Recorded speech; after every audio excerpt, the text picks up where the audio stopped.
Assalamualaikum warahmatullahi wabarakatuh. Di video kali ini kita akan membahas materi biologi untuk SMA atau MA kelas 10 bab 1 tentang ruang lingkup biologi yang nantinya akan dibagi menjadi 3 video. Video pertama ini menjelaskan tentang berbagai tingkat organisasi kehidupan dari tingkat yang sederhana sampai yang paling kompleks. Penjelasan lebih lengkapnya bisa dilihat pada deskripsi video ini. Sebelum kita membahas lebih lanjut, ada baiknya kalian perlu tahu tentang biologi itu sendiri. Biologi berasal dari bahasa Yunani, yaitu bios dan logos. Bios berarti hidup dan logos berarti ilmu. Jadi, biologi dapat diartikan sebagai ilmu yang mempelajari tentang makhluk hidup. Tentunya kalian masih ingat ciri-ciri dari makhluk hidup. Coba kalian ingat-ingat lagi.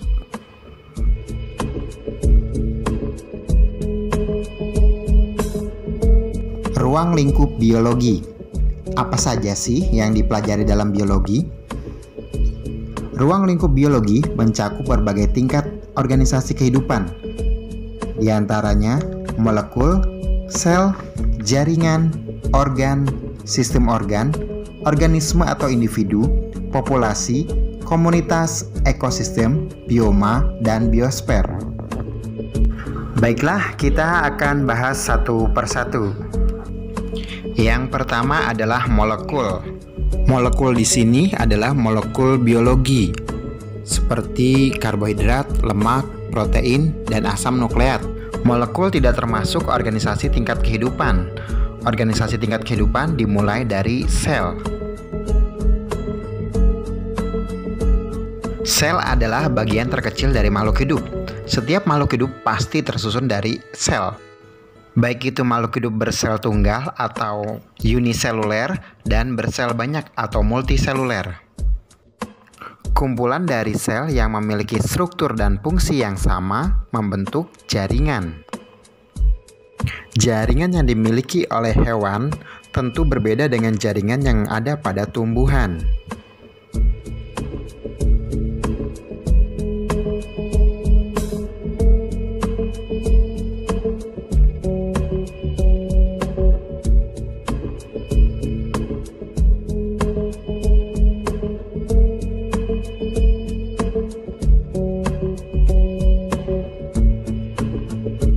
Tingkat organisasi kehidupan yang selanjutnya adalah organ, yaitu interaksi antar jaringan yang mempunyai fungsi tertentu.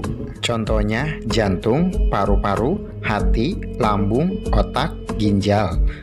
Atau organ pada tumbuhan diantaranya akar, batang, daun, bunga, buah. Organ-organ yang melakukan fungsi dan tugas tertentu saling berhubungan membentuk sistem organ. Sehingga kita kenal adanya sistem pernapasan, sistem pencernaan, sistem saraf, sistem reproduksi, sistem peredaran darah, dan yang lainnya. Interaksi antar sistem organ yang membentuk satu tubuh makhluk hidup disebut organisme atau individu. Atau dengan kata lain, individu adalah makhluk hidup tunggal. Individu-individu sejenis yang berkumpul di suatu tempat tertentu pada waktu yang sama membentuk tingkat organisasi kehidupan yang disebut sebagai populasi. Tingkatan di atas populasi berupa komunitas. Komunitas adalah kumpulan populasi yang menempati wilayah yang sama dan saling berhubungan. Di dalam komunitas selalu ada interaksi, baik antar anggota spesies yang sama maupun interaksi antar populasi yang berlainan.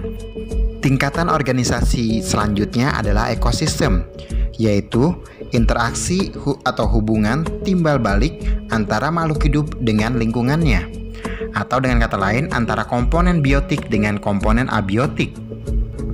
Tingkatan organisasi kehidupan berikutnya yaitu bioma. Bioma adalah salah satu komunitas utama dunia yang diklasifikasikan berdasarkan vegetasi dominan yang ditandai oleh adaptasi organisme terhadap lingkungan suatu habitat tertentu. Terdapat 9 macam bioma, yaitu bioma tundra, bioma taiga, bioma hutan gugur, bioma hutan hujan tropis, bioma padang rumput, bioma padang pasir atau gurun, bioma sabana, bioma hutan bakau atau mangrove, dan bioma hutan lumut.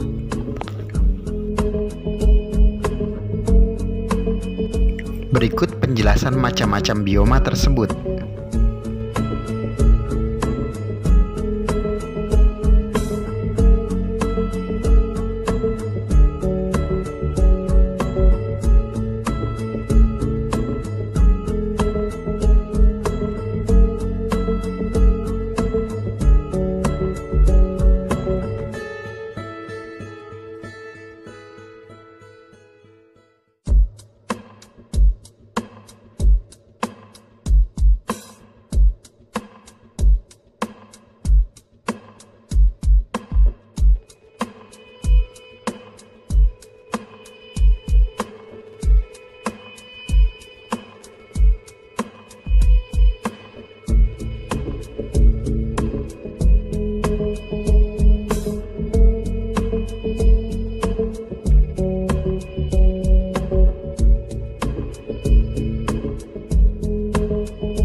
Tingkat organisasi kehidupan yang terakhir adalah biosfer, yaitu interaksi antar bioma yang membentuk lapisan kehidupan yang ada di muka bumi ini.